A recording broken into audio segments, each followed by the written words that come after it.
بسم الله الرحمن الرحيم السلام عليكم ورحمة الله تعالى وبركاته كسو دوادا عشر يرو كوان وكو آدن الكينيسكا iyo sharciyada la xiriira iyo Hydrocarbonska fasalka form 4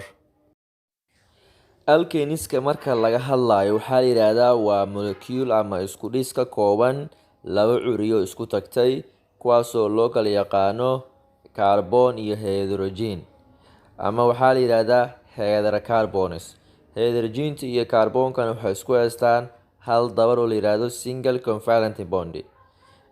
methane wuxuu ka mid yahay midka ugu yar ee uu macnaha alkane ka bilaaban ama carbon u ah sida caadiga methane waxaa leedahay waa gas marka saas uu la soco waxaan kuu sheegayaa saddex xaqiiqooyin oo ku saabsan alkaneska 1 carbon kasta wuxuu leeyahay afar gacmood oo uu wax ku qabsan karo ama uu wax kale kusoo qabsan sida hydrogen ama carbon kale waxaana loo yaqaanaa alkaneska saturated hydrocarbons ama hydrocarbonska dheregsan ee macnaha halka dabar leh ee single bondiga ah ayaa waxaa leedahay saturated hydrocarbons tusaale carbonka waxaa la yiraahdaa afar jiho ayaa u bannaan ama afar gacan uu dabar kula sameyn karo uu kula dhigi karo other atoms ama curiyaasha kale tusaale ahaan waxaa kusoo dhigi kara hydrogen ayaa soo qabsan kara afarta gacmood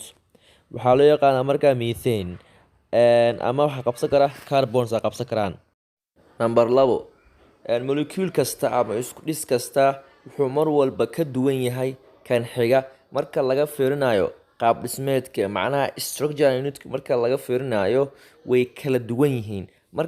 marka la sheegayo marka sida isku xigaan oo mid kasta mid kale kaga duwan yahay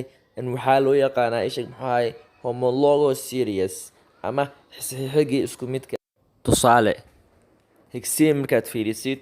qaybta dhexe marka laga soo reebo iridda hore oo CH3 ah ilaa iridda dambe oo CH3 ah inta ka dhex leh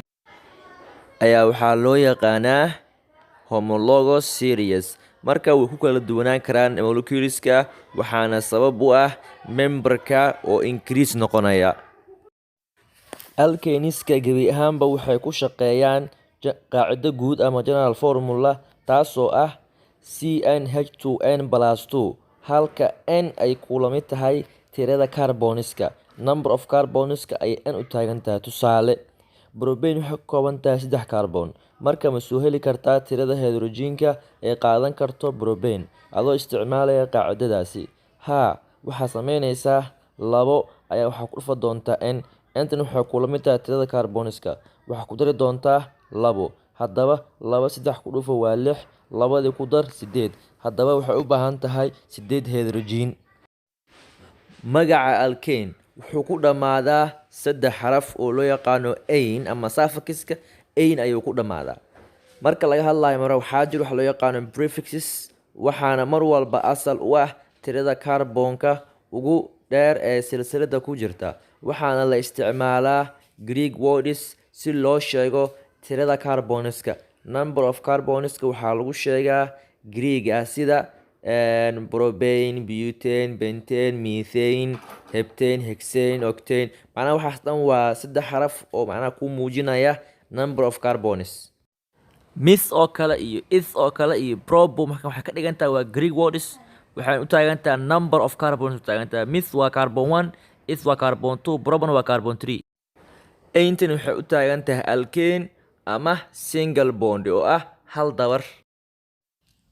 sidee loo magacaabo alkaneska marka la magacaabayana sharci ceenkee ah ama wadooyin ceenkee ah ayaa la maraa